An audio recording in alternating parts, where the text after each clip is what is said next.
নমস্কার। কবি শুভ দাশগুপ্তের কবিতা জন্মদিন। আজ পয়লা শ্রাবণ। খোকন, আজ তোর জন্মদিন। তুই যখন জন্মেছিলি আমরা তখন যাদবপুরের নতুন গড়ে ওঠা কলোনির টালির ঘরে, তোর স্কুলমাস্টার বাবা হ্যারিকেনের আলো জ্বলা ঘরে আনন্দে আর খুশিতে ঝলমলিয়ে উঠেছিলেন। তোর নাম রেখেছিলেন সুকল্যাণ।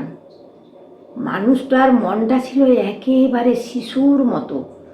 অভাবে অনটনে বেঁচে থাকা নানা দুর্বিপাকেও কখনো ভেঙে পড়তেন না। সকলের ভালো চাইতেন মন থেকে। বলতেন, দেখো, দেশের মানুষ একদিন মুক্তি পাবে, অশিক্ষা থেকে, দারিদ্র থেকে, শোষণ থেকে মুক্তি। আজ পয়লা শ্রাবণ। খোকন, আজ তোর জন্মদিন।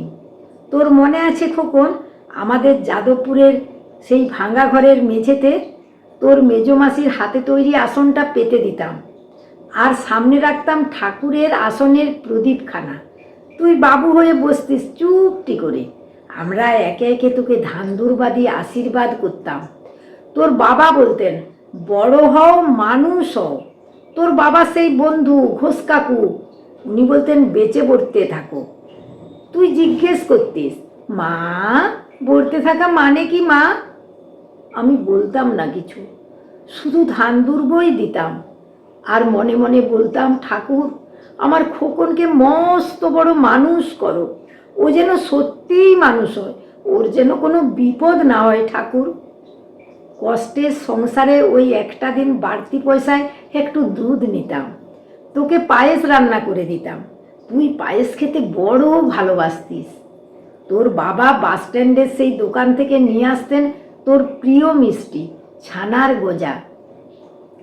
সামান্য স্কুল মাস্টারিতে কী বা হয়, ঘরে বসে ছাত্র পড়িয়ে আসতো কিছু। দাও দাও অভাবের আগুনে সে রসদ পুড়তে সময় লাগতো না।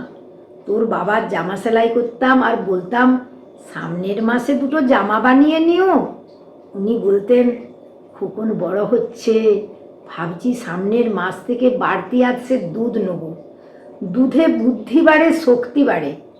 বুদ্ধি আর শক্তি না হলে তোমার খোকন মস্ত বড় মানুষ হবে কি করে? ভাবছি আরও দুটো টিউশনি নেব। ছাত্র পড়িয়ে পড়িয়ে মানুষটা দিনের শেষে ক্লান্ত হয়ে যেতেন।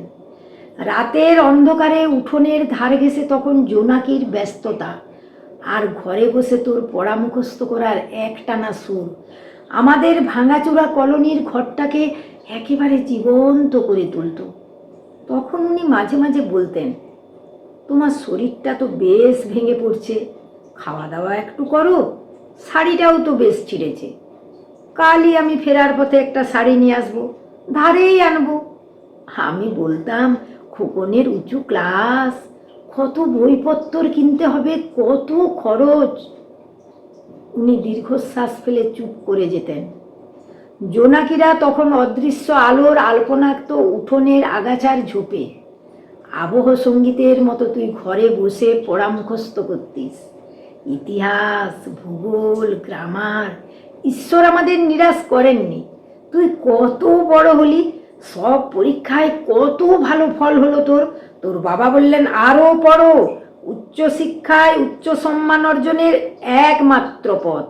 তুই আরও পড়লি, কত ভালো চাকরি হলো তোর। তোর মনে আছে খোকন, প্রথম মাসের মাইনে পেয়ে তুই আমাদের জন্য কত কি কিনে এনেছিলি। তখন তো আমরা চলে এসেছি শ্যামবাজারে, তোর দু কামরার সাজানো গোছানো বেশ বড় ফ্ল্যাটে। অফিস থেকেই তো দিয়েছিল।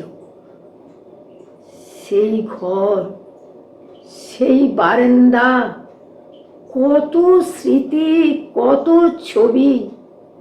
সেই বাড়িতেই তো, সেই বাড়িতেই আশ্বিনের এক ঝোড়ো বিকেলে তোর বাবা যেদিন চলে গেলেন, তুই বাবার বুকের উপর পড়ে কাঁদছিলি হাপুস নয়নে। আর সদ্য স্বামী হারা আমি তোর ওই অসহায় মুখ দেখে আরও ভেঙে পড়েছিলাম। তোকে বুকে টেনে নিয়েছিলাম ছোটবেলার মতো, আর বলেছিলাম, কাঁদিস নে খোকন, আমি তো আছি। আজ পয়লা শ্রাবণ। কলকাতা থেকে অনেক দূরে মফস্বলের এক বৃদ্ধাশ্রমে। আমি একেবারে একা খোকন। তোকে বড্ড দেখতে ইচ্ছে করছে, তোকে, বৌমাকে আর ছোট্ট বিল্টুকে।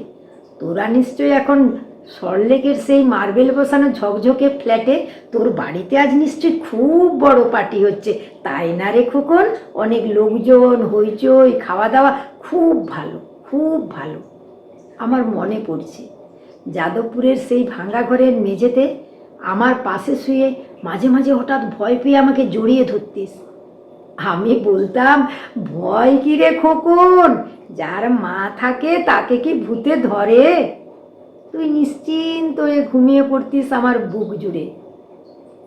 তোর আধুনিক সংসারে এই বুড়িটার একটু ঠাঁই হলো না রে?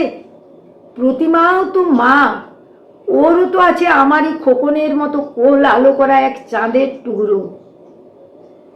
কিন্তু সময়ের কি আশ্চর্য পরিবর্তন!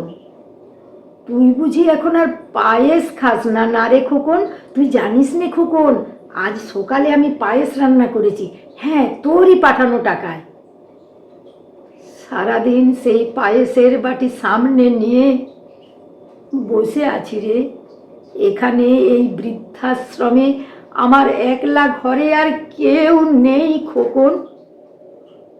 তুই একবার আসবি খোকন, একবার, শুধু একবার।